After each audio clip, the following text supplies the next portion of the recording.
Welcome to the My City, My Game pod show featuring Raider J77, your place for all things Raiders and all things Trailblazers. Brought to you by the Spotlight Sports Network. Make sure you like, subscribe, and hit the bell for notifications. Now let's go. Yo, what's good? What's good? How's everybody doing? It is time for Raider J Reaction Monday, where I'm going to go over all of the scores, all of the stats for Week 10 in the NFL. Plus tonight, I've also got your calls, so you can call into the show and you can give me your reaction. So we will do that towards the end of the show, where you can talk about whatever it is you notice from the games, from the Raiders, whatever you want to talk about. You can call in and we can chat it up. We're going to do that probably the last 30 minutes of the show. So make sure that you stick around for that, because that's going to be awesome. Also, if you don't want to call in live, you can call in to this number that I'll give you at the end of the show. It's also down in the description, or it should be down in the description anyway. You can call into that line. You can leave a voicemail. You can text that line if you would like, or you can send me an email down in the description. My email is down there. So, and I'll read those and go over those voicemails and text messages live on the air on the show. So definitely make sure that you guys hit me up on the My City, My Game voicemail line. We're also got some big news. I got quite a few things going on, man. I've been busy this week.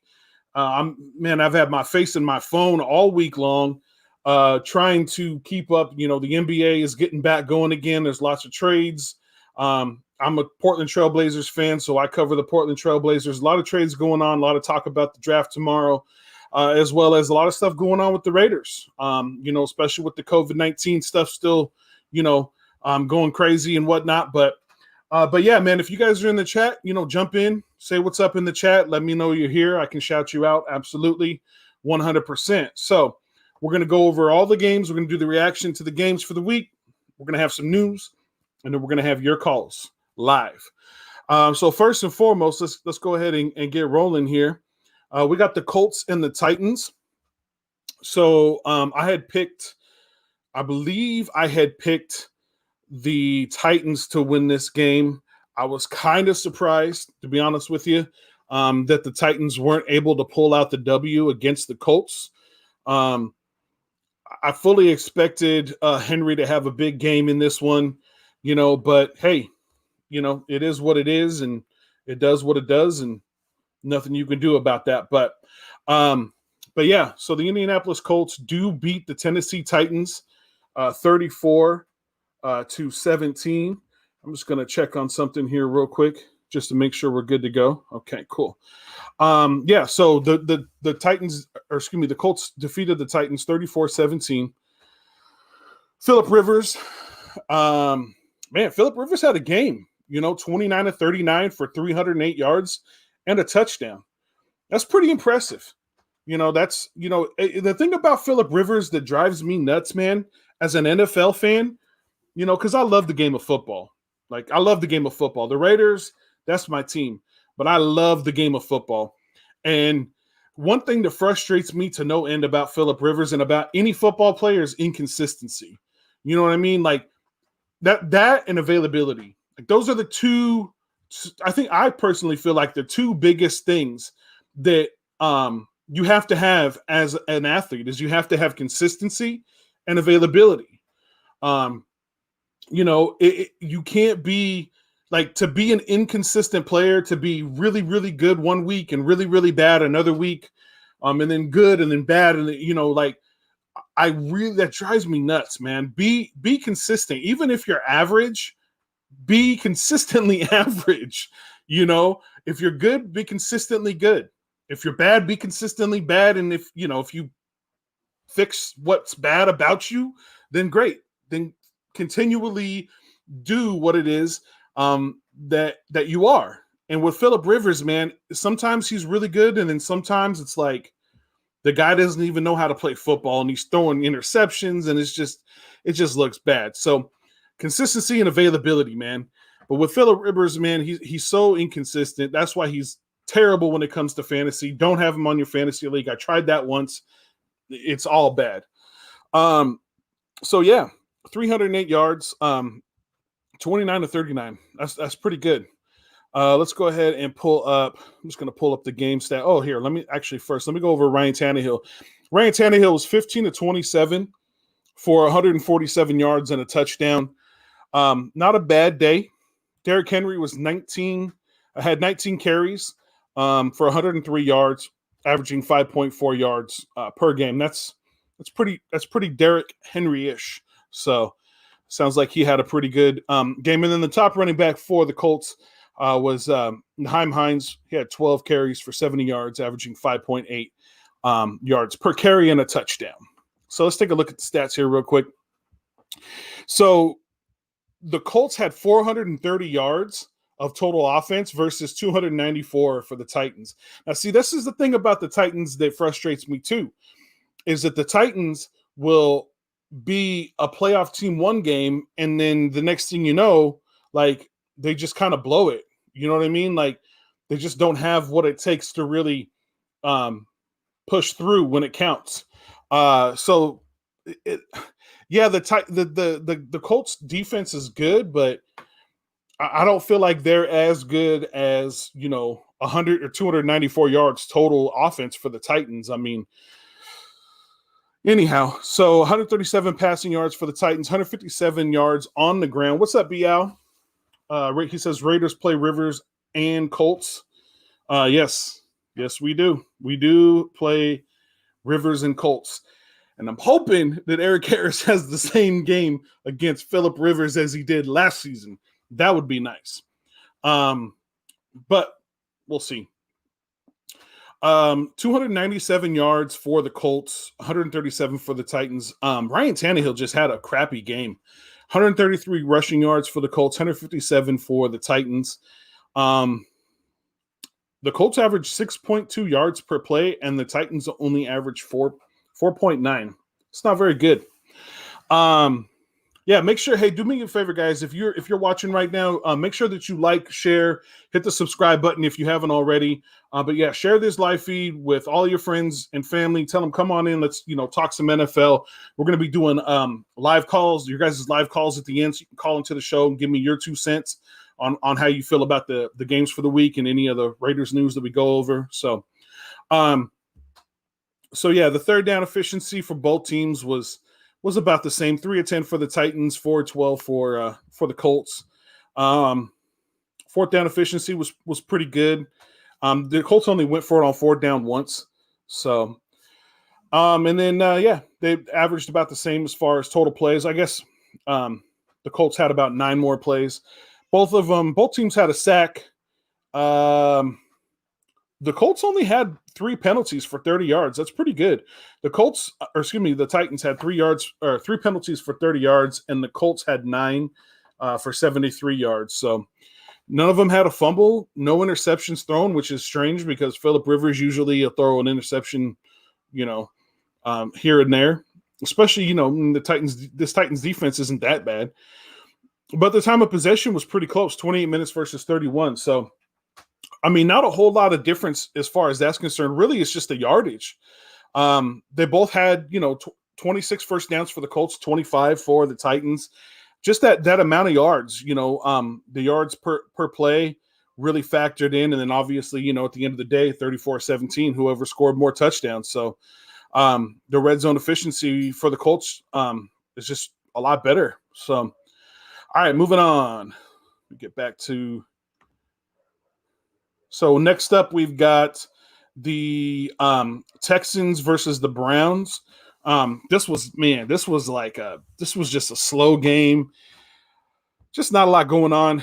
The Browns beat the Texans 10-7. Deshaun Watson was 20 of 30 for 163 yards and a touchdown. Duke Johnson, the running back, carried the ball 14 times for 54 yards. He was the leading back. He averaged 3.9 yards per carry for the Texans. Terrible run game. It's no bueno. Browns, Baker Mayfield was 12 of 20 for 132 yards. Again, nothing really to write home about. Nick Chubb and Kareem Hunt, they had a game on the ground. Nick Chubb was 19 carries for 126 yards. That's 6.6 yards a carry and a touchdown. And Kareem Hunt had 19 carries for 104 yards, averaging 5.5 yards a carry, no touchdowns. Now, really, the only difference between these two guys and the two-headed monster we have on the Raiders with Devontae Booker and Josh Jacobs in the game that we played on Sunday was that, Kareem Hunt had a little bit more yards than Devontae Booker, but Josh Jacobs had 2 touchdowns. Devontae Booker had 2 touchdowns. So it is what it is. I personally feel like our two-headed monster is better, but that's just me. So, yeah, I mean, the Texans only had 243 yards total of offense, 356 for the Browns. I feel like the Browns, should have scored more, especially with as good as their run game was, should have scored more touchdowns, but what are you going to do? 153 passing yards for the Texans. Man, Deshaun Watson needs to get off this team, man. This is just what a waste of talent for Deshaun Watson. Like, that's frustrating, man. Get Deshaun Watson, do yourself a favor, man. Find a different team. Find a better team. Yeah, I know they fired Bill O'Brien, but dang. 125 yards for the Browns in the air. Baker Mayfield is Baker Mayfield. He still sucks. So everybody should know that. The rushing yards, of course, 231 for the Browns, which is awesome. 90 yards rushing for the Texans. They've got some problems at the running back position. Average 4.5 yards per play for the Texans, 5.7 for the Browns. About even on first downs. Third down efficiency is about the same. About 50, actually exactly equal 50% third down efficiency. Both of them tried a fourth down conversion, but didn't happen. So 54 plays for the Texans, 62 for the Browns. That's not bad. The Texans allowed 2 sacks. The Browns allowed 1. The offensive line for the Texans, man, that's gotta be fixed. That's really got to be fixed. They both had 6 penalties. One for 49 yards for the Texans, 63 yards for the Browns. And then time of possession.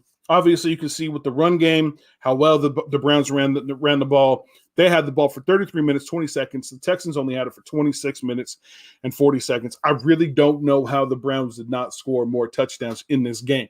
Doesn't make any sense to me. Again, I appreciate you guys tuning in. If you are tuning in, jump in the chat. Let me know that you're here. Hit me up. I want to shout you out, and we're going to have some live calls at the end, towards the end of the show. Your live calls, so you can give me your 2 cents on how you feel, about the games and, the stuff that we talk about on the show, the Raiders, whatever you want. All right, moving on. Next game, Washington versus Detroit. So the Washington football team, the no-name Washington football team versus the Detroit Lions. Detroit Lions defeat Washington 30-27. Alex Smith, good old reliable Alex Smith, was 38 of 55 for 390 yards, but no touchdowns. No touchdowns, Alex Smith. Come on, man. What are you going to do? Are you going to get better or are you going to retire? I don't know. Anyway, if I was him, I'd just retire, but that's just my opinion. That's just me. Antonio Gibson carried the ball 13 times for 45 yards, averaging 3.5 yards per carry and 2 touchdowns. He was the leading rusher for the Washington football team. Couple of touchdowns. Let's see. I'm gonna check something here. How? Okay, and then J.D. McKissick had 1 touchdown. He had 8 carries for 6 yards and a touchdown. So obviously his one touchdown came pretty close to the goal line there. That's a rough day for a running back. All right, moving on. Matt Stafford, he was 24 of 33 for 276 yards, 3 touchdowns. Matt Stafford, that's pretty average, Matt. DeAndre Swift was their leading back, 16 carries for 81 yards, 5.1 yards per carry, no touchdowns. Let's see. Defense. Not much to talk about defensively. So, overall, Bial says Washington having no identity must be affecting the team. I agree. Let's see. Hold on. Let me go back here real quick.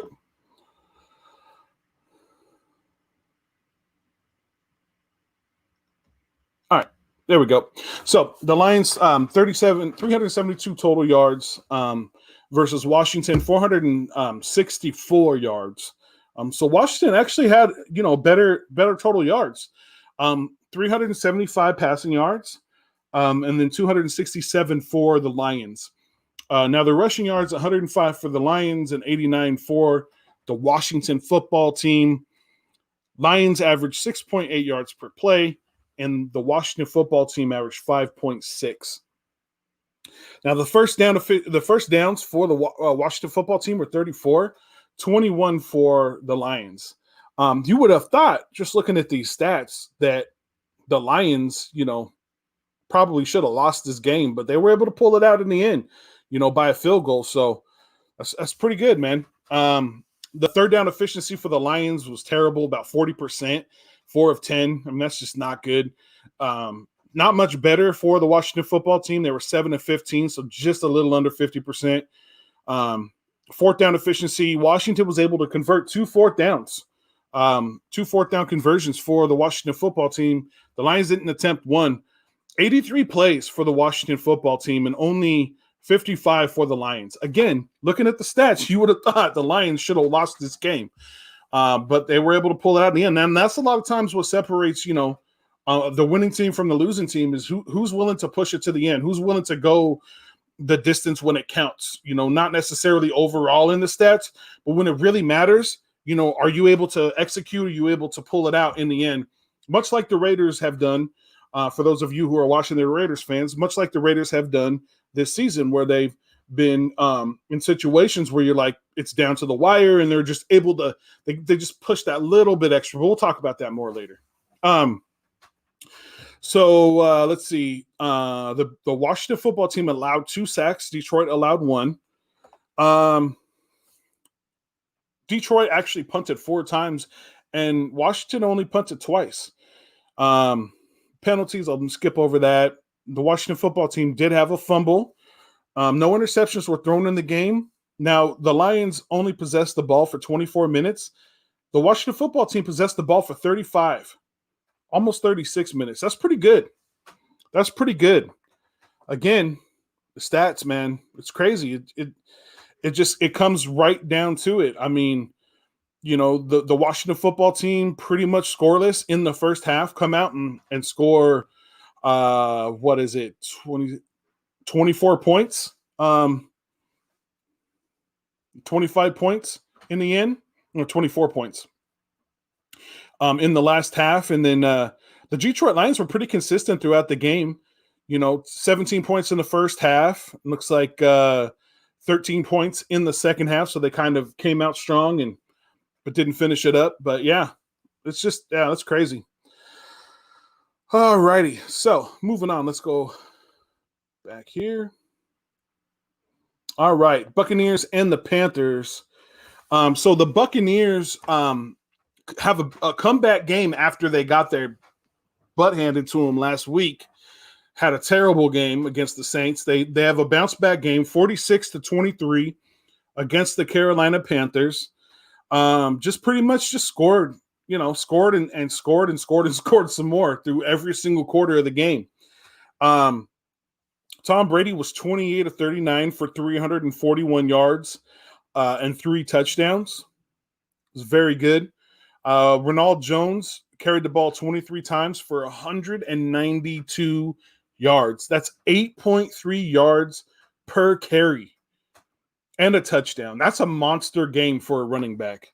I mean, that's like they didn't even try to tackle that man. Like, it's just crazy. Let's see. Mike Evans had a reception and a touchdown. Gronkowski had a touchdown, and Cameron Brate had a touchdown. Antonio Brown had 7 receptions for 69 yards. So he's actually, he's not their top producing wide receiver right now. Definitely that's Chris Godwin, but he's doing all right. He's doing all right for coming back after being out pretty much all of last season. And then Pierre-Paul had an interception, which is no surprise. So, all right, Panthers. Teddy Bridgewater he was 18 to 24 for 136 yards and 2 touchdowns, 1 interception. I do believe he did go out, so that Philip Walker was in there. He was 2 of 4 for 12 yards. Just garbage minutes. Mike Davis was their leading rusher, 7 carries for 32 yards, averaging 4.6 per carry, but he had no touchdowns. Teddy Bridgewater did have a rushing touchdown. He was actually 3 carries for 16 yards and 5.3 yards per carry. So Bridgewater definitely is mobile, man. That guy can get out and he can move. Let's see. DJ Moore had a touchdown. Colin Thompson had a touchdown. I was surprised. Curtis Samuel only had 3 receptions for 8 yards. That's only 2.7 yards per pass, or per reception. So Curtis Samuel had a really big game last week, and then this week, he just, I don't know, he's just nowhere to be found. Inconsistency again, man. So frustrating. All right, so 544 total yards for the Buccaneers, only 187 for the Panthers. I mean, that's ridiculously lopsided. Passing, it's 334 for the Buccaneers, 122 for the Panthers. 210 rushing yards total for the Buccaneers. I mean, they had a game in the air, on the ground, just overall. Only 65, Christian McCaffrey was sorely missed. That guy is the heart and soul of this Carolina offense. Not having him there's huge repercussions for that. You can definitely tell the difference. The Buccaneers had 7.1 yards per play versus Carolina's 4. So not very good. Again, Christian McCaffrey just makes everybody on that team better. Like, he just really does make everybody better. I hope he comes back soon. Not just because I have him on my fantasy team, but just in general. But also because I have him on my fantasy team.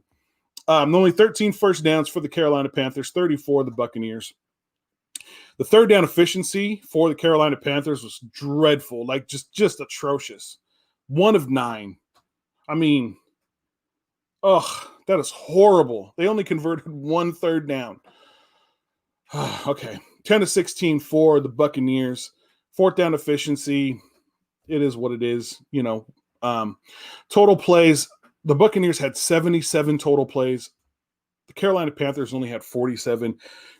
They allowed 3 sacks on poor Teddy Bridgewater, and the Buccaneers only allowed 1. So I heard they did make a change at their, I believe, their tackle position for the Buccaneers. So they're kind of shaking some things up. But I guess Bruce Arians had to ask Tom Brady for permission, according to the sources or something. I don't know. But anyway, they are making some changes on their offense because Tom Brady's tired of getting pummeled. I mean, because the Saints just had a day with him. Not going to go over the penalties. The Buccaneers did lose a fumble, so they did have a fumble. And then, of course, Teddy Bridgewater threw an interception. Time of possession for the Carolina Panthers, 23.55 minutes, or 23 minutes, 55 seconds, 36 minutes and 5 seconds for the Buccaneers. So that's a huge difference. So they definitely own the time of possession. So, yeah, man, that's just a long day for the Carolina Panthers, man. I don't really feel like the Buccaneers are as good as people think they are. I feel like they're definitely suspect. You saw it against the Saints. There's definitely a really there's really ways to beat them, and I think that the Panthers really there's an opportunity for them to really get in there and take these guys' head off, but they just weren't able to do it. No Christian McCaffrey. I think they're down a couple other guys, so it is what it is. Next up, we got the Eagles and the Giants. I fully expected the Eagles to win this game. I'm surprised that they didn't, but it is what it is. Real quick, just want to say, anybody that's watching live, you guys are jumping in, jump into the chat. Let me see that you're here. Let me shout you out. Definitely want to hear from you. Let me know what your thoughts are on these games. Yeah. So, and like, share, subscribe, all that good stuff. I appreciate you absolutely positively. So yeah, 27-17 Giants. Carson Wentz was 21 of 37, 208 yards, no touchdowns. I know Key in the building, who's on the network with us on the Spotlight Sports Network. She covers the Eagles, and she was so mad. She did a video afterward. Oh man, she just tore into Carson Wentz and this team, because they definitely should not have gotten beat by 10 points. I mean, that's just the Giants are sneaky good, but they're not that sneaky good. So Miles Sanders, he was the leading rusher, 15 carries for 85 yards, average 5.7 yards per carry. Boston Scott and Corey Clement both had a touchdown in the game. So I think that was their only two touchdowns was the two rushing touchdowns. Check and see if anything else jumps out to me. Not really. All right, moving on. The Giants, Daniel Jones, who every time I think about Daniel Jones, I always think about the other week when he was running and he got right down.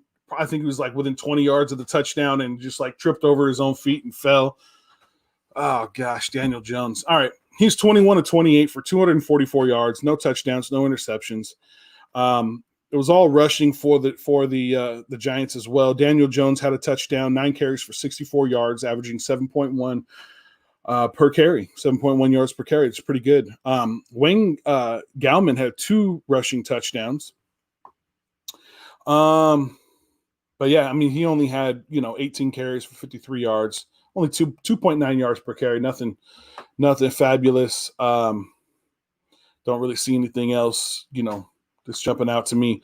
So overall, it was pretty close, as far as stats are concerned. Overall stats, 346 total yards for the Eagles, 382 for the Giants, 231 passing yards for the Giants, and 190 for the Eagles.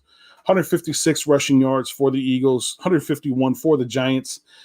Yards per play, 5.7 for the Giants and 5.5 for the Eagles. So pretty close. I mean, obviously it wasn't a super close game. It wasn't a super, stomp out or anything like that. New York won by 10 points, but 2 scores against the New York Giants. It's got to come down to the wire if you're the Eagles, maybe a field goal, but they both had 22 first downs. Their third down efficiency, the Eagles were 0 of 9 on third down efficiency. That's just horrible. Like, you cannot do that, man. That's just ridiculous. What's up, Athena Francis? How are you? I appreciate you. She says thumbs up. Appreciate you. That's my wife, actually. So yeah, 0 of 9 third down efficiency for the Eagles is just terrible. I mean, that's unacceptable. The coaches are going to have a field day with this offense. Man, this week is just terrible. 5 of 14 for the New York Giants. Fourth down efficiency, New York's 1 of 2, and the Eagles were 1 of 3. 63 plays for the Eagles, 67 for the Giants. They both allowed 3 sacks on the game, and no fumbles, no interceptions thrown. Time of possession was almost exactly equal, so not a whole lot to write home about. I didn't really see anything exciting in this game.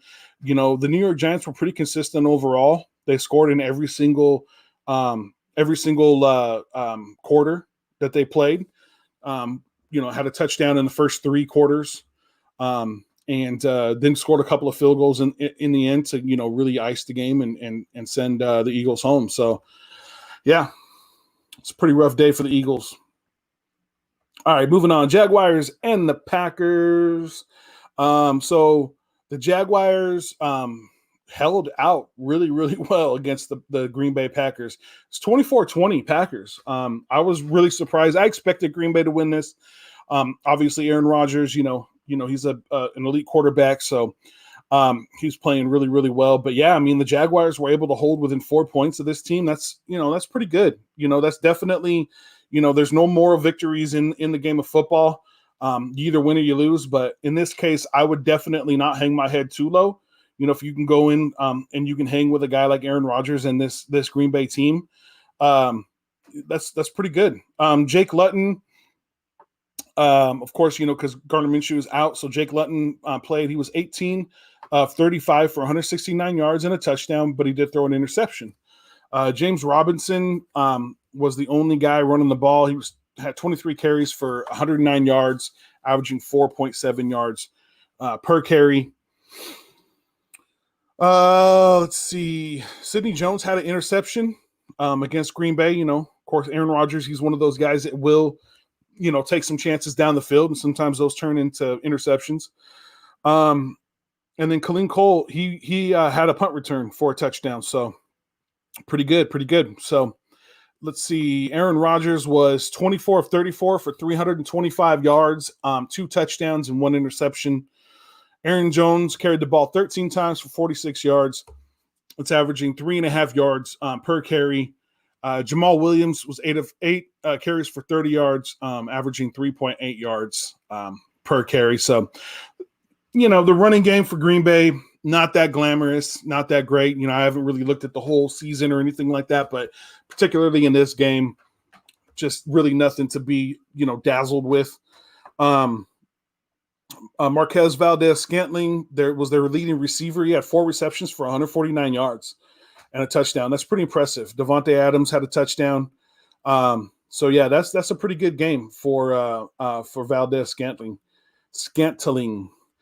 Overall, the overall stats for the two teams: 395 total yards for Green Bay, 260 for the Jaguars. 151 passing yards for the Jaguars versus 315 for the Green Bay Packers. Of course, Aaron Rodgers being an elite quarterback.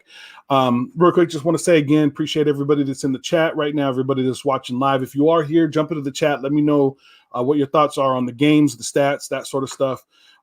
Make sure you like, share, hit the notification button, subscribe to the channel. I appreciate you. Rushing yards for the Jaguars, 109 rushing yards for the Jaguars. That's a pretty decent rushing game for the Jaguars. 80 rushing yards for the Green Bay Packers. Again, like I said, they really had a rough day on the ground. 6.6 yards per carry for Green Bay, 4.3 for the Jaguars. And this right here, these stats right here really go to show you how important it is for a team to have a good run game. You know, you have a good run game. Now, the pass game for the Jaguars, obviously, with their backup quarterback in there, not good at all. But the run game was pretty decent, and they were able to hang within 4 points of Green Bay, you know, who had 315 yards in the air, but they only had 80 yards on the ground. So you can kind of see how having a good run game really makes the difference in whether or not you can win or lose the game. Now, if you have a good run game and then you have a good pass game, then you're cooking with grease, you know. So that's really good. Hey, what's up, the Bronco fanatic? So what am I doing? I'm talking about the games for the week. Well, it looks like we're at 8 likes right now. Go ahead and hit that like button. I'd like to try to get to, 20 plus. Like, share the live stream with all your friends. Let them know what we're doing. We're gonna have some live calls at the end. Your calls, you can call in. Let me know what you think about this week's games, what you think about the Raiders, how they're doing, because we are going to talk a little bit of Raiders news and notes later on. All right, so back to this game. Green Bay and the Jaguars, they both had 16 first downs. Their third down efficiency was almost exactly the same, 4 of 13 for Jaguars, 5 of 13 for Green Bay, which is not good efficiency. You got to be able to convert those third downs, man. That's not good at all.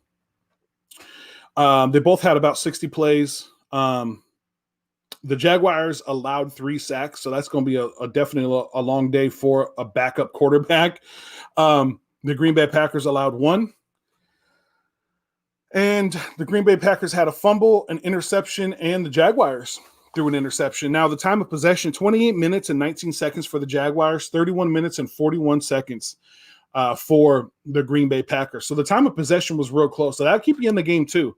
You know, if you can keep time of possession high for your team, again, with a good run game, that'll definitely allow you the opportunity to stay in a game because you're not allowing the other team to be on the field as much. So they're not going to score as many points. Now, again, you got to have that pass game. You got to score those touchdowns. But you can see this is a really good example of how you can see how a run game can really change things for a team. If you can match that with a great pass game, even a average defense. If you got a good defense, it's even better. But average defense, and then of course, execute on special teams, and that's how you win games. So. All right, moving on. Next game up is the Bills and the Cardinals. I had picked the Cardinals to win this game. I don't think the Bills are as good as they pretend to be. I just feel like there's just opportunities where good teams can really punch holes in this team if they really try. The Cardinals, I expected them to win by a little bit more, but of course, the Buffalo Bills, they do execute in certain situations, but again, if you play them right, you can definitely beat them. The Bronco Fanatic said, "Yeah, that was entertaining as hell." Yeah, it was a good game. It was an entertaining game for sure. So Josh Allen was 32 of 49 for 284 yards, 2 touchdowns, and 2 interceptions. And then Isaiah McKenzie had one attempt for 12 yards. So he's 1 of 1 for 12 yards and a touchdown. Josh Allen was the leading rusher for the Buffalo Bills. He had 7 carries for 38 yards, averaging 5.4 yards per carry. Now, when your quarterback is the leading rushing player on your team, that there's something's up with that. Like that I don't like that personally. I feel like you should definitely have a better run game than that, but it is what it is. The Bronco Fanatic says, I went 12-2 on my picks. Nice. I don't know what I did. I have to double check. I haven't gotten that word yet. So we submit our picks, to Darian on the network, and then he, lets us know how things go. So I'm gonna have to hit him up and get mine. All right, moving on. The Cardinals, Kyler Murray was 22 of 32 for 245 yards, a touchdown, and an interception. The Bronco Fanatic says, unless your QB is Lamar Jackson. Well, you know what? I'm going to be honest with you, Bronco Fanatic. I'm going to have to disagree with you there because I feel like that's one of the biggest weaknesses for the Ravens is the fact that Lamar Jackson, although he's a great athlete, he's got to learn how to throw the ball, man. He has got to learn how to sling the rock down the field. Because if you can't do that, man, you're not gonna be able to get a championship. There's just no way. You cannot win a championship or even make it to the Super Bowl if all you do is run the game. And yeah, like you said, Bronco Fanatic, Kyler Murray is better than Lamar Jackson, and I would totally agree with you because Kyler Murray can throw the rock. He can definitely pass the ball. So yeah, that's what makes him better than Lamar Jackson, in my opinion. So, aren't the Ravens the best rushing team, though? They might be. I'm not 100% sure on that. I'd have to look that up, but that is a good question. If anybody knows that answer that's in this watching live, and throw it in the chat right now. Let us know if you know. So Kenyon Drake has 16 carries for 100 yards, averaging 6.2 yards per carry. Kyler Murray, 11 carries for 61 yards, averaging 5.5 yards per carry, and a couple of touchdowns. So, he's got to score at least one touchdown a game. But again, my biggest difference with him and other guys that do that is he, like Cam Newton, this dude can throw the rock. Kyler Murray can throw the rock. Cam can't. Lamar can't. They've got to fix that if they're going to be, if they're going to make any difference for their team. So, all right, Cardinals. Oh, I just read the DeAndre Hopkins did have a touchdown. He was seven receptions for 127 yards, averaging 18.1 yards per pass. That catch at the end of that game, that was a thing of beauty. Kyler Murray pulled an Aaron Rodgers, threw that ball up, and DeAndre Hopkins just went and got it. I think that's one of the reasons why Bill O'Brien is unemployed at the moment. So overall, they were pretty well matched. 369 yards for the Bills, 453 yards for the Cardinals, 296 passing yards for the Bills, 236 for the Cardinals.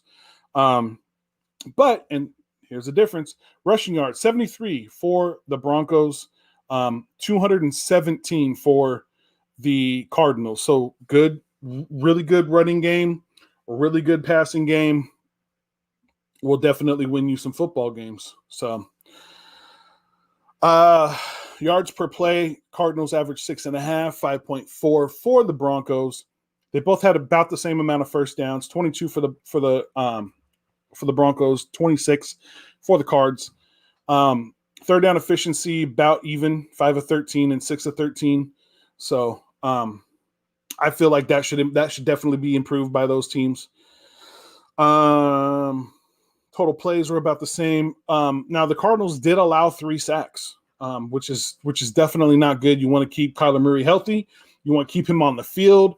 You don't want him going down with a rib injury or ankle injury, neck injury, none of that kind of stuff. And the more that he gets sacked, the more that he gets knocked to the ground, the more chance he's gonna get hurt. The Bronco Fanatic says Bill O'Brien is an idiot. I agree. Bill O'Brien is an idiot. But yeah, and then their time of two interceptions thrown by Daniel Jones, 1 interception by Kyler Murray. Time of possession was about the same. So very, very good game. Definitely worth the Sunday night spot that it got. So it was a good game. All right, moving on. Excuse me. Chargers and the Dolphins. Now, Chargers are in our division with the Raiders. So on the one hand, you wanted the Chargers to win because the Dolphins were kind of the Raiders and the Dolphins are battling for a playoff spot. But at the same time, obviously, I want the Chargers to lose. I expected the Dolphins to win. The Chargers, they're just struggling too much. Justin Herbert's really, really showing a lot of promise. But all in all, their coaching and their play calling is just not that great. So, especially when it comes down to clutch situations. So, Justin Herbert. So the Dolphins did win 29-21. Justin Herbert was 20 of 32 for 187 yards, 2 touchdowns, and an interception. Pretty decent game, pretty solid game. Obviously, throwing a couple of touchdowns. That's definitely what you want to do. Is you want a quarterback that can score. So. Kalen Ballage was their leading rusher, 18 carries for 68 yards. That's 3.8 yards per carry. Their run game is really, really suffering right now with Eckler out. I mean, not having Eckler in there, he's their bell cow. So not having him there is really, really that's really hurting this team right now. So unfortunately, they're not 100% sure when he's going to come back. So you just next man up but in this case, they're not doing all that well. So,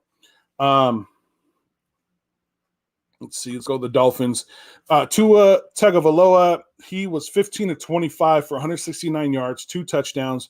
Both these rookies are showing a lot of promise. This Dolphins team is showing a lot of promise. I know the Raiders got to face them here in the next few weeks.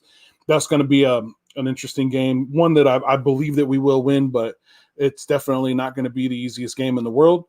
Their leading rusher was Salvon Ahmed, 21 carries, 85 yards. That's 4 yards per carry and a touchdown. Let's see. Overall, pretty evenly matched. Obviously, 29-21, pretty close game. Total yards for the Dolphins, 280, 273 for the Chargers. Oh, just BUT. What's up? How you doing? Appreciate you. Raider Lifer, what's up? Says let's go.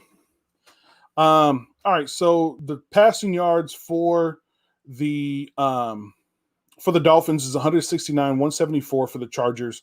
Rushing yards 111 for the Dolphins, 99 for the Chargers, and then yards per play about the same, 4.9 versus 4.3. Dolphins have a little bit more there. Their first downs are about even. Hold on, give me just a quick second, guys. I gotta take care of a little spam issue.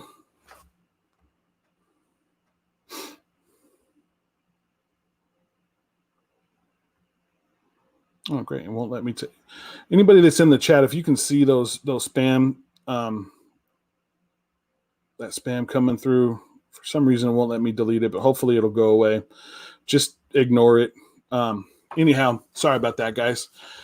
So third down efficiency, 5 of 14 for the Dolphins, 4 of 13 for the Chargers.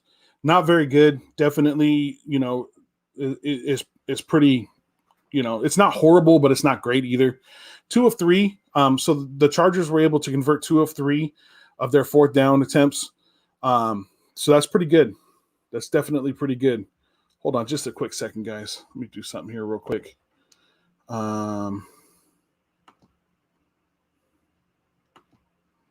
Let's get rid of those guys. Okay.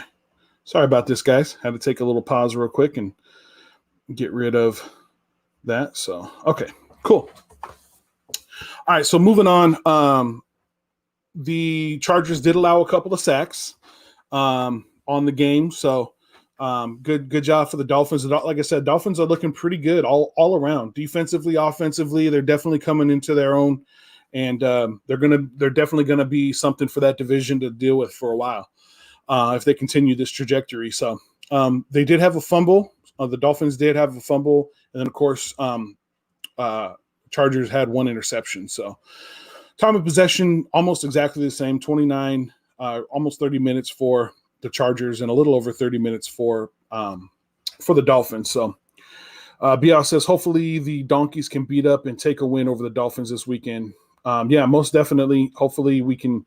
We want the Dolphins to lose, Raider Nation. If you are if you are watching live and you're a Raiders fan, we want the Dolphins to lose as much as possible. But we just want to win our division, so we need to have as many divisional wins as possible. Anyhow, so moving on here, and then just a little FYI, guys. We will have your live calls at the end of the show, so make sure you stick around. We'll be I'll be taking your live calls. You can chime in on what you think with as far as the games for the NFL this week, as well as any comments you have on Raiders or whatever your team is. You want to talk about your team, that's cool. This is one of those shows where I'm covering all of the NFL, not just the Raiders. So, so the Denver Broncos versus the Las Vegas Raiders. The Raiders won 37-12, which I knew they would. I always pick my Raiders, but this is one of those weeks where I was fully confident that we were going to go in and just have it, have our day. But I didn't quite think it was going to be that good of a day for the defense. I was actually really impressed. So Drew Lock was 23 of 47, 257 yards, 1 touchdown, and 4 interceptions. Melvin Gordon was their leading runner. He had 11 carries for 46 yards, 4.2 yards per carry. So we definitely the Raiders defense definitely is one of the better defenses when it comes to the run game, which I really appreciate. So they were able to hold these guys, hold Melvin Gordon to only 46 yards on the day. I'll take that every day, twice on Sunday. All right, so for the Raiders, Derek Carr was 16 of 25 for 154 yards, no touchdowns, no interceptions. But Josh Jacobs, 21 carries, 112 yards. That's 5.3 yards per carry and 2 touchdowns. Devontae Booker, 16 carries, 81 yards, averaging 5.1 yards per carry and 2 touchdowns. And then Derek Carr actually did run the ball a little bit. He had 4 carries for 10 yards. That's 2.5 yards per carry. Really, really appreciate the fact that Derek Carr is using his legs more, starting to become more mobile and extend plays. I love to see that. So again, the past game, wasn't the best. It wasn't the worst either, but it wasn't the best. He definitely spread the ball around. He had really good efficiency. But in the end, when it came right down to it, running the ball in the end zone, in the red zone was how we were able to pull out that game. So, all right, moving on to the overall stats. 357 yards total for the Raiders, 313 for the Broncos. We only had 154 yards passing, but 247 yards for the Broncos. They only had 66 yards running. We had 203 yards running. So again, that run game, man, if you have a good run game, you're more likely to win if you can, if you got guys like Josh Jacobs and Devontae Booker who can just pound the rock into the end zone, it's going to be a good day. And I know, one of those touchdowns for Devontae Booker, one, maybe two of them, maybe both of them were kind of in garbage time, but whatever. So yards per play, 5.4 yards for the Raiders, average 4.6 for the Broncos, 21 first downs for the Raiders, 20 for the Broncos. The third down efficiency, not Derek Carr, but the Raiders were 6 of 13. I'd like to see that be a little better. 7 of 15 for the Broncos. We didn't attempt any fourth down conversions, but the Broncos had one. They attempted one and got it. 66 plays for the Raiders, 68 for the Broncos. The Broncos allowed 2 sacks. The Raiders allowed none, even with a beat-up offensive line, which is very impressive. Let's see. They did have a fumble. So the Broncos did have a fumble, which the Raiders recovered. And then, of course, they threw 4 interceptions. Their time of possession was 23 minutes and 22 seconds. The Raiders was 36 minutes and 38 seconds. So really, really good game. Strong. I mean, it's a tough game. It definitely wasn't the easiest game in the world to win, but in the end, because our offense, the Raiders offense struggled in that first half. Really, really bad. Really struggled in that first half. Only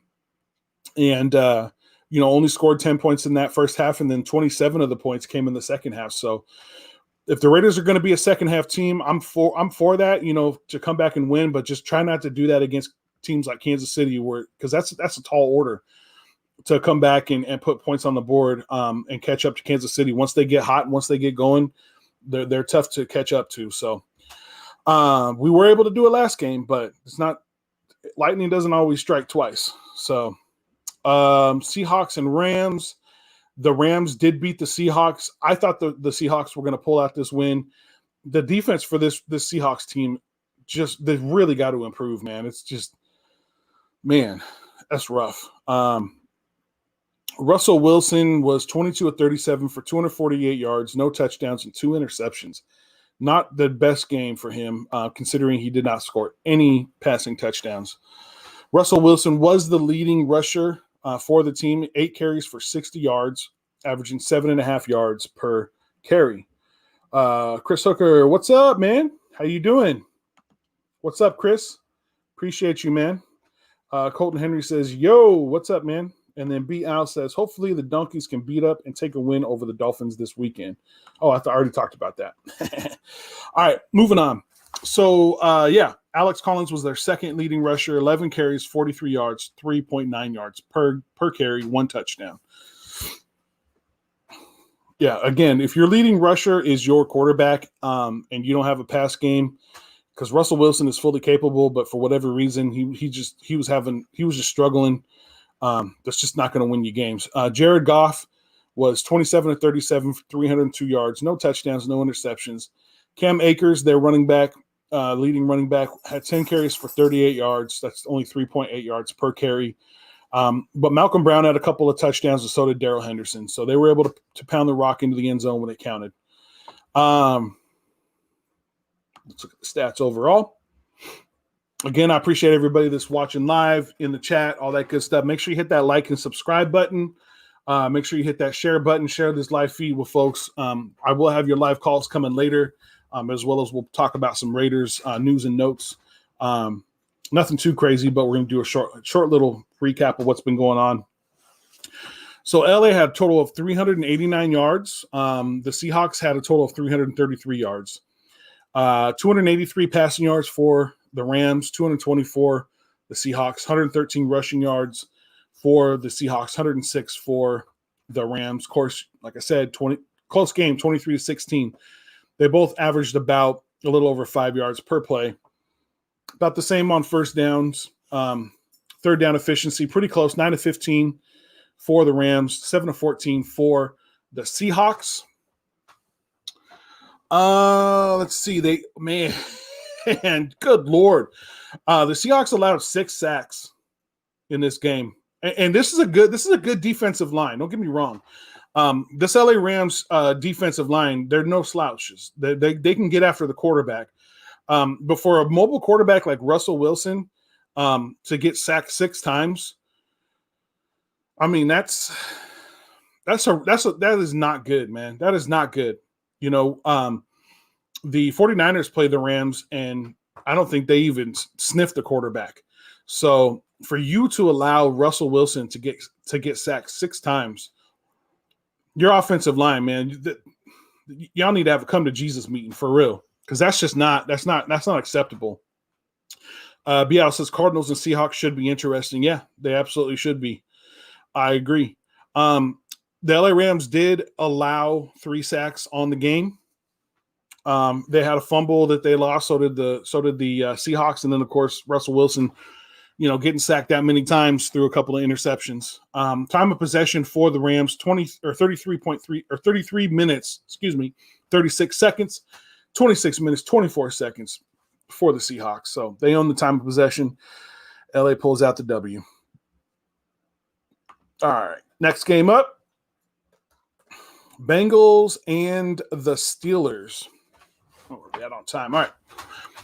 Bengals and the Steelers.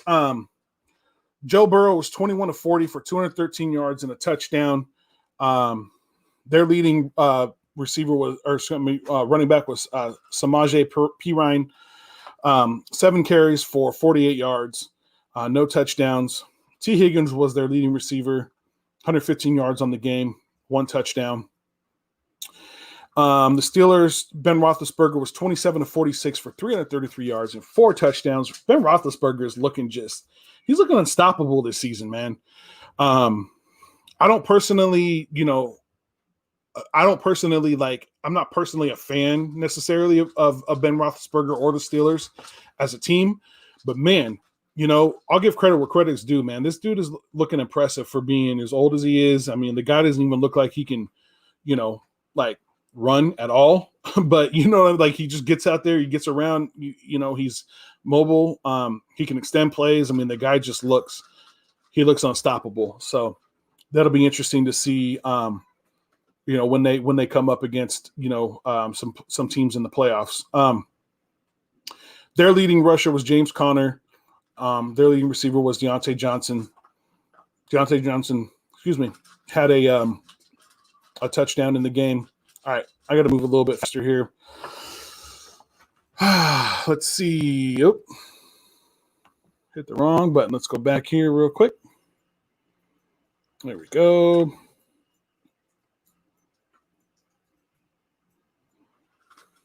All right, here we go.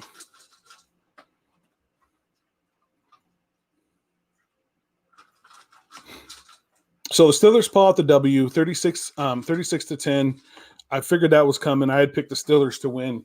Bial says Steelers have been polishing and perfecting their game and having the softest schedule. Yeah, definitely.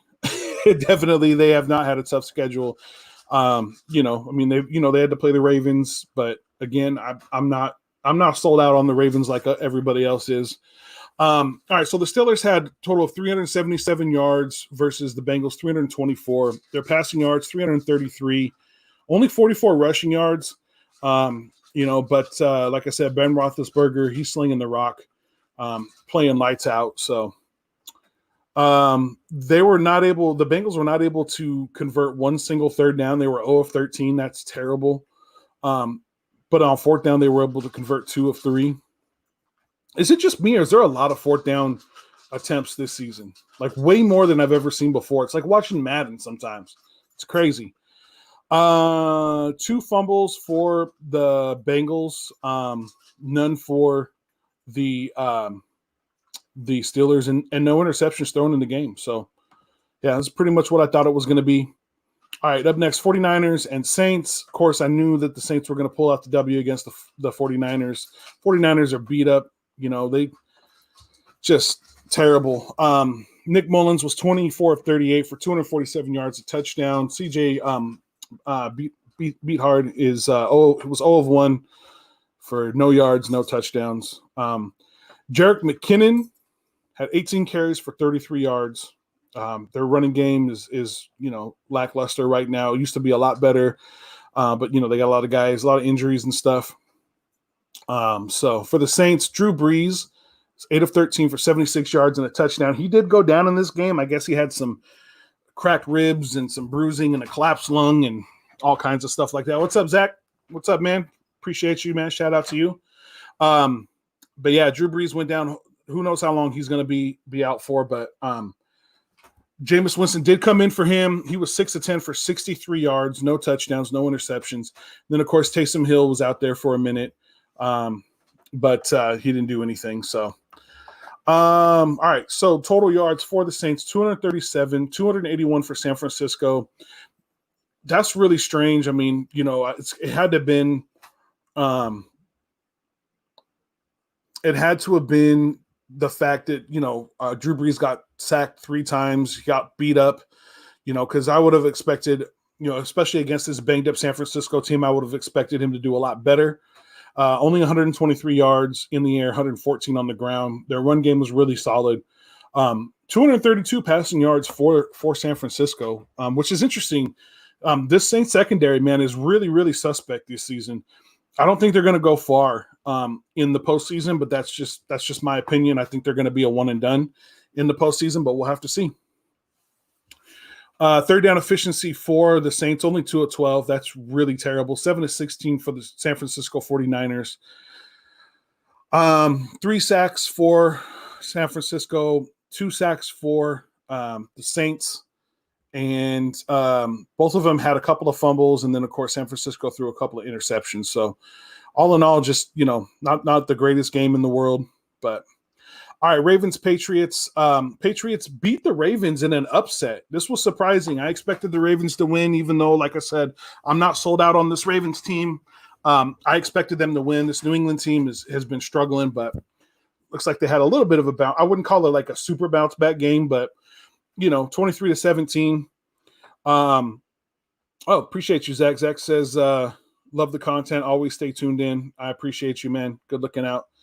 Bial says, Saints get the Falcons this weekend. Yes, they do. That's going to be interesting to see how they do with the Saints against the Falcons. So, 23-17, Lamar Jackson was 24-34, 249 yards, 2 touchdowns, and an interception. That's pretty good, I would say. I mean, definitely pretty good.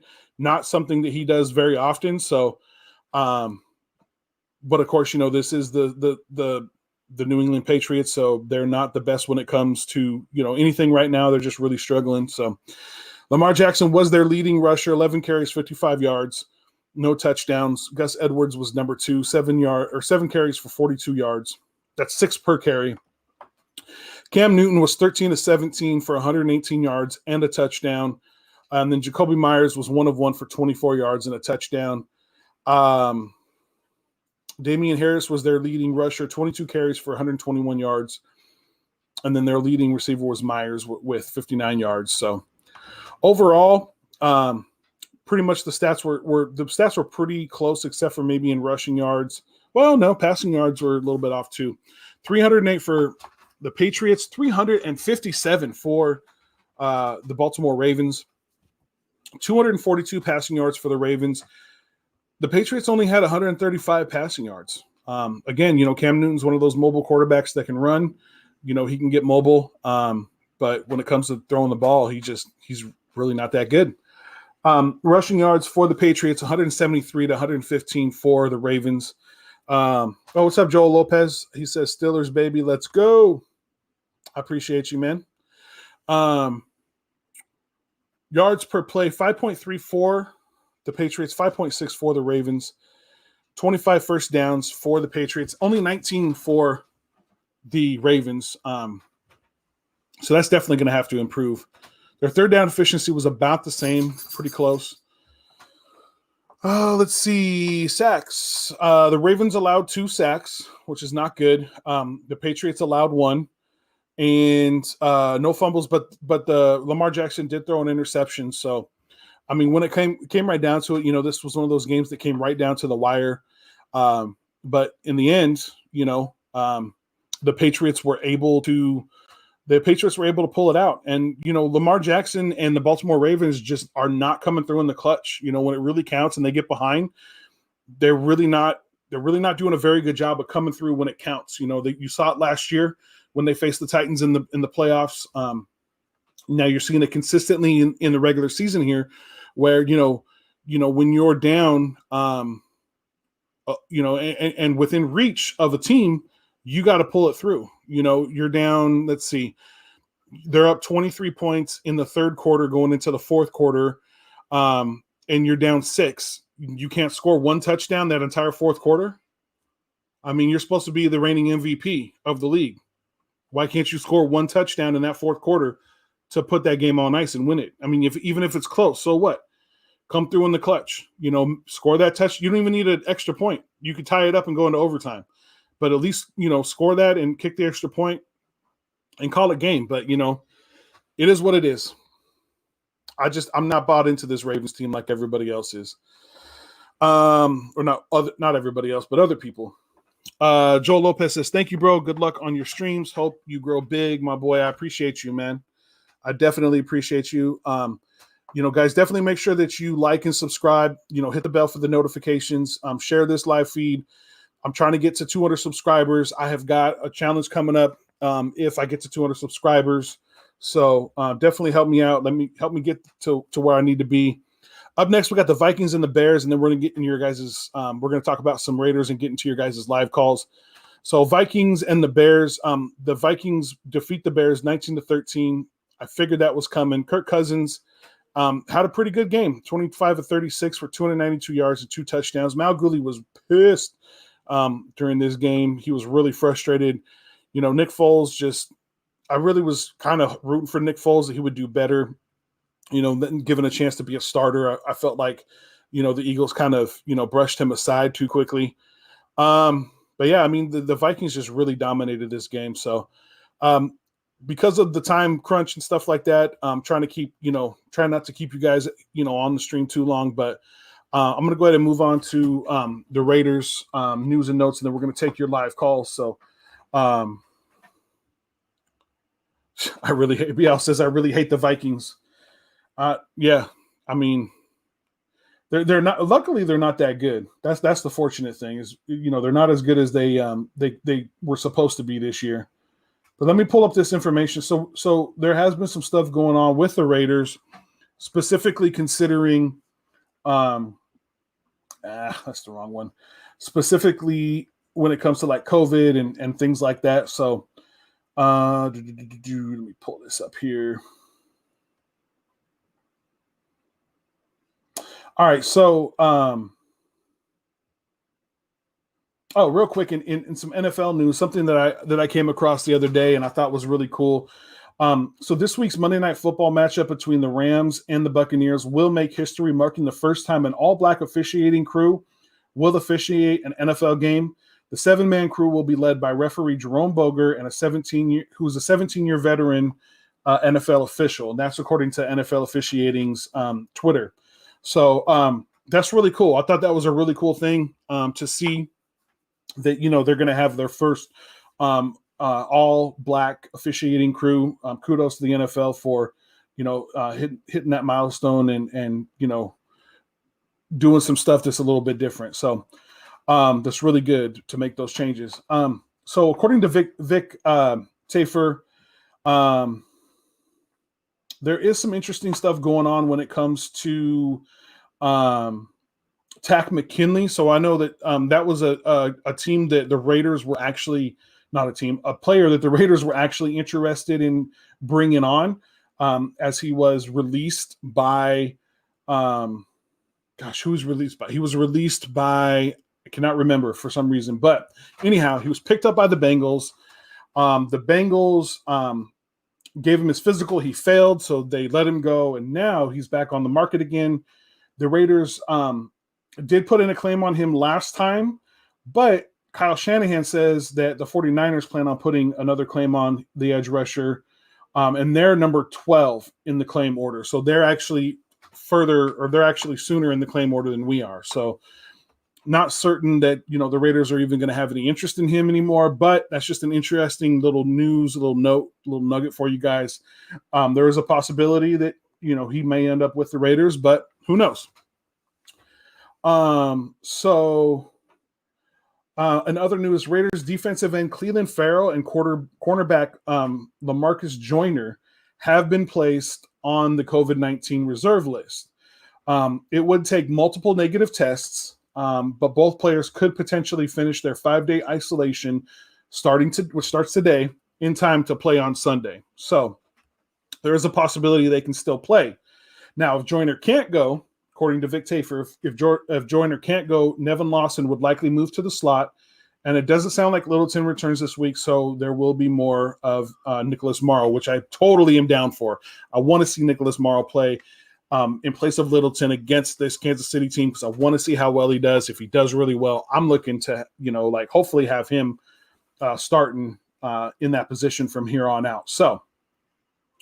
So yeah, with that being said, man, those are my little news and notes for the day. A couple of little nuggets that I came across earlier, as I pay attention to, Raiders Twitter and Raiders news and stuff like that, what's going on in the NFL. So we'll go ahead and move on to the live calls now. If you guys do want to jump in, you want to talk about your thoughts, your opinions on this week's games, anything in the NFL that's going on, anything that's going on with the Raiders, anything that's going on with your team specifically, definitely, call in, let me know. Let me put up the number here, for you guys real quick.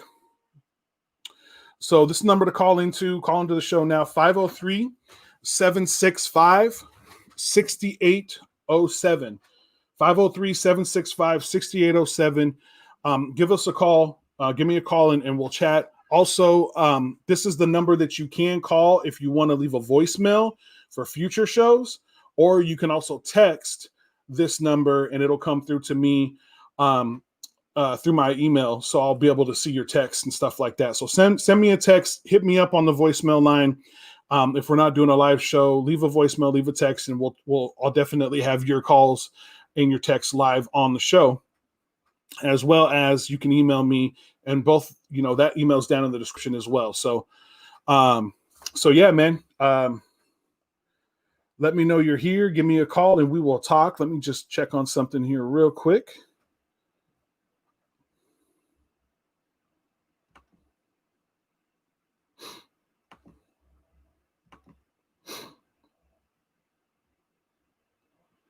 All right. So yeah, go ahead and give me a call, and what we'll do real quick is I will talk until we get a caller coming in. I'll go ahead and go over the this Vikings-Bears game real quick. We'll talk about it. So overall, the Vikings had 385 yards total. The Bears 149 yards. Passing yards for the Vikings 286, 108 for the Bears. Now here's a question for you guys: Why is this Bears defense so lackluster this season? I mean, you got Khalil Mack, you got who else? Raekwon Smith, Danny Trevathan, Eddie Jackson, Jalen Johnson. I mean, Akeem Hicks. Like these are well-known guys. I mean, you got guys on this defense that are dogs. And why in the heck is this defense so lackluster? Like I just don't get it, man. It doesn't make any sense to me. I don't understand. So let's see. BL says Ferrell and Joyner were huge impact players last time we played. Queefs, we could really use them this weekend. Yeah, most definitely. Hopefully they will not be out, but If they are, we do have David Irving that can step in for Farrell.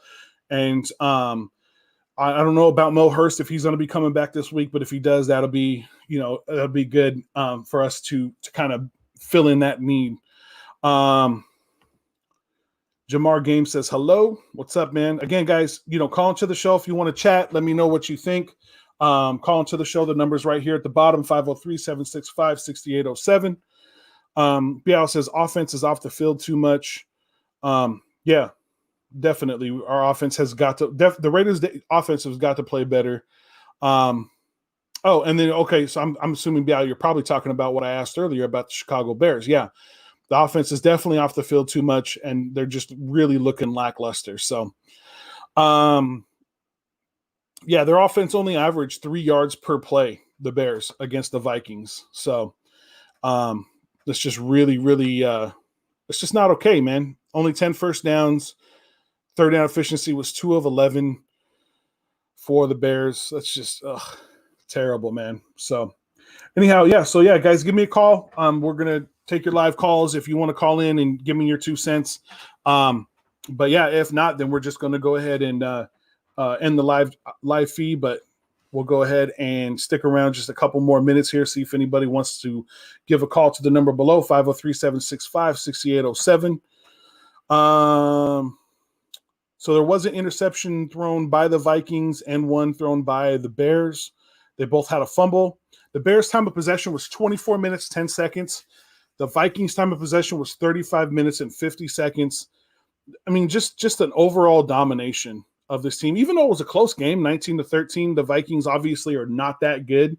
They're not the best team in the NFL. If this had been, if this had been the Steelers or the Ravens or the Chiefs or the Raiders or another team like that, and this Bears team, it would have been just complete annihilation. So yeah. If you guys are if anybody's having trouble calling in, just let me know. Jump into the chat, hit me up, let me know that you're having trouble calling in. But other than that, man, I'm here to take your live calls. We can talk about it.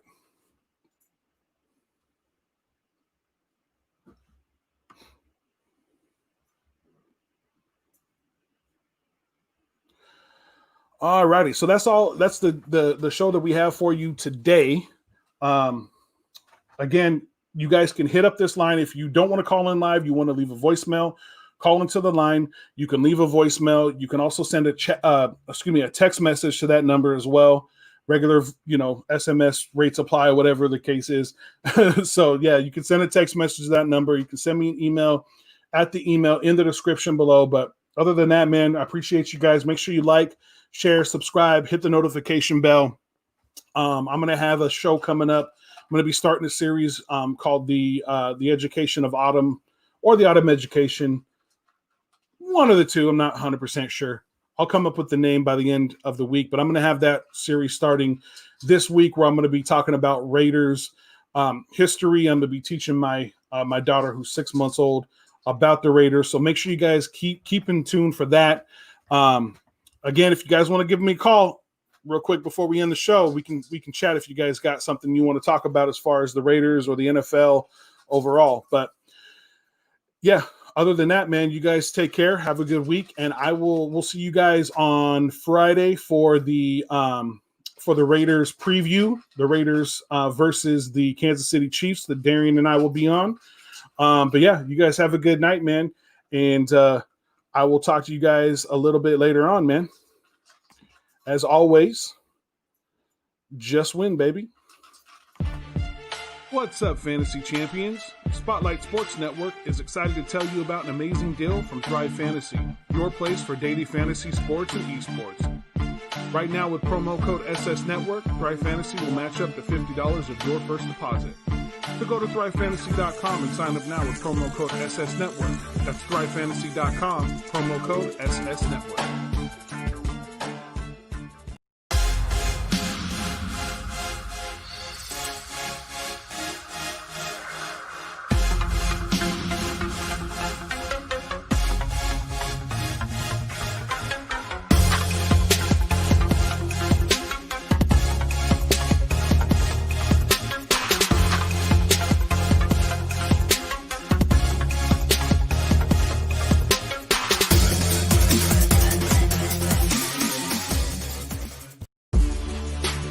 Welcome to the My City, My Game pod show featuring Raider J77, your place for all things Raiders and all things Trailblazers. Brought to you by the Spotlight Sports Network. Make sure you like, subscribe, and hit the bell for notifications. Now let's go.